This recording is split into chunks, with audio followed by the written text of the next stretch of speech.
Pas si Aji itu udah sampai tengah, tiba-tiba dia terpleset, jatuh. Nah, kepalanya pas banget itu kena kayu atau kuburan perempuan itu, hingga nggak sadarkan diri.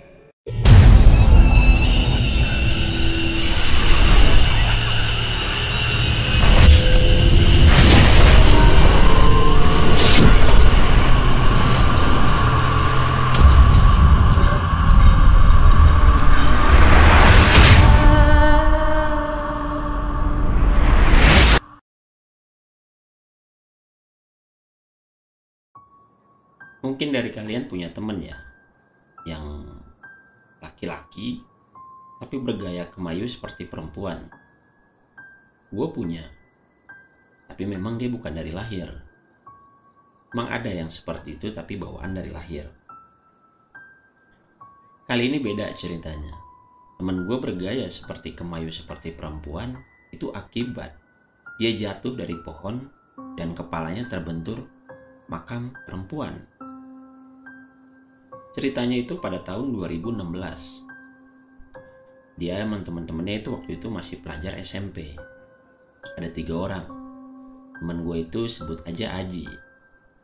Nah, dia pergi main. Memang gak jauh dari rumahnya itu ada pekarangan kuburan. Memang kuburan umum.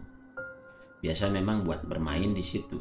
Gitu. Kayak ya contoh nyari layangan atau memang biasanya dulu tuh ada orang kaya kalau meninggal selalu menaruh toples di depannya tuh kayak ada isi uang. Jadi tuh mereka menunggu tuh hal-hal itu terjadi. Kayak ada yang meninggal nih dari mana? Oh itu orang kaya. Nah biasanya kalau orang kaya tuh habis dimakamkan, biasanya di depannya tuh ditaruh toples tuh ada isi uang 2000, 1000 gitu. Nah waktu itu tuh ada yang meninggal kebetulan, memang orang kaya. Nah dia dapat info, pergilah dia ke kuburan untuk alasannya bermain, padahal menunggu bahwa memang tuh orang-orang selesai doa tuh pergi untuk diambil toplesnya dan uang-uangnya. Waktu itu setelah dia lagi menunggu orang-orang selesai berdoa tuh dia pergi, akhirnya dia nyamperin tuh kuburan itu. Diambillah toples diisi uangnya. Memang di tengah-tengah kuburan itu ada pohon jamblang namanya. Mungkin lu pada tahu ya, pohon jamblang yang memang sejenis kayak anggur modelnya warna ungu. Nah itu pohonnya rindang besar.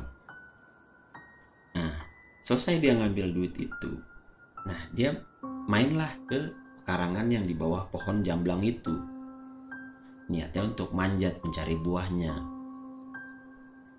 Si Aji dan sama temennya ini berdua datengin pohon itu untuk manjat. Nah temennya udah naik duluan berdua, dia belakangan naiknya karena memang temennya tuh udah di ujung-ujung batang ya, udah sampai ngendol sambil bercanda-canda lah. Giliran dia naik. Nah giliran naik, kebetulan di bawah pohon jamblang itu tuh ada makam baru. Makam tuh gadis, makam perempuan lah, masih wangi lah gitu, baru 3 hari meninggal. Dan itu tuh masih ada karpetnya juga yang biasa buat dijaga sama orang kalau malam. Memang kalau di daerah gua, kalau malam itu tuh namanya makam gadis meninggal itu harus ditungguin. Kalau enggak takutnya digali orang atau diambil lah di sebagai ilmu-ilmu macem-macem lah gitu. Pas si Aji itu udah sampai tengah, tiba-tiba dia terpleset, jatuh. Nah kepalanya pas banget itu kena kayu atau kuburan perempuan itu, hingga nggak sadarkan diri. Jadi kayak pingsan gitu. Nah temennya yang 2 orang tuh buru-buru turun untuk nyelamatin dia. Pas disadar-sadarin awalnya normal, nggak terjadi apa-apa gitu, dan juga nggak berdarah sih sebenarnya. Nah yang anehnya pas pulang, biasanya kan anak-anak itu kan kalau malam habis maghrib tuh mereka pasti ke musola gitu untuk sholat maghrib pakai sarung gitu. Nah ada yang aneh, 2 orang yang sama dia tadinya ke kuburan itu nyamper dia buat sholat maghrib. Nah ibunya keluar bilang, lu pada dari mana sih, tanya. Nah temennya 2 orang ini bingung gitu, habis main di kuburan katanya. Itu tuh si Haji aneh katanya, nggak mau keluar dari kamar katanya. Dia mau sholat maghrib tapi mau pakai mukena.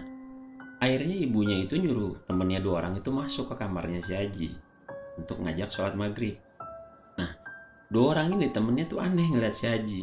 Duduk tuh kayak perempuan, terus jalan diri tuh kayak perempuan, kayak kemayu gitu. Tapi ngomongnya biasa. Jadi kayak kayak bergaya sifat kemayu aja gitu. Nah, temennya tuh 2 tuh masih nggak sadar gitu. Maksudnya kenapa bisa begitu gitu. Aneh. Akhirnya si Aji tuh kadang jadi dia juga, kadang jadi laki-laki, kadang-kadang suka jadi perempuan. Akhirnya temennya maksa dia untuk tetap ke musola dengan menggunakan sarung. Nah, pas jalan keluar rumah, temennya 2 orang tuh ngeliat si Aji tuh jalan bener-bener kayak perempuan gitu, langgak lenggok gitu. Terus kalau ngomong tangannya juga nggak bisa diem, kayak perempuan umum lainnya lah gitu, ngomongnya mulutnya gitu. Itu aneh temennya. Akhirnya sholatlah mereka, sholat maghrib gitu. Pulang sholat maghrib mereka masih nyantai-nyantai itu di musola. Biasalah, namanya masih umur-umuran pelajar SMP kan, masih betah di musola gitu kan. Namanya juga mereka kan ngaji juga di situ. Pulanglah mereka dari musola. Nah, keesokan paginya mereka bersekolah kan. 2 orang temen intinya nyamperin si Haji untuk berangkat bareng. Itu kejadian lagi. Pas mau berangkat, ibunya bilang lagi ke temennya, anak gua sebenarnya kenapa ya? Katanya. Kenapa sekarang dia kayak perempuan? Katanya mau pakai celana harus pakai rok katanya ke sekolah. Nggak boleh pakai celana pendek. Aurat katanya. Nah, 2 orang temennya ini udah semakin aneh gitu. Akhirnya temen ini ngasih tahu ke ibunya, kemarin memang waktu kita manjat pohon jamblang bu, katanya, itu si Haji jatuh, sempat nggak sadar diri. Gak lama dia bangun. Ya udah dari situ kita pulang. Kenapa bisa jadi begini ya bu kejadiannya? Nah, mendengar hal itu ya ibunya juga heran. Waduh, sambet nih anak gua, kata dia gitu. Akhirnya si Haji dibawa ke ustadz. Kelar sholat maghrib diberitahukan sama ibunya bahwa memang si Haji bergaya, bersifat tuh seperti perempuan. Usai dari kuburan jatuh, kepalanya kena patok kuburan. Nah, doain lah sama Pak Ustadz, dikasih air minum. Nah, itu sebenarnya nggak sembuh gitu, kayak kelainan gitu jadinya, aneh.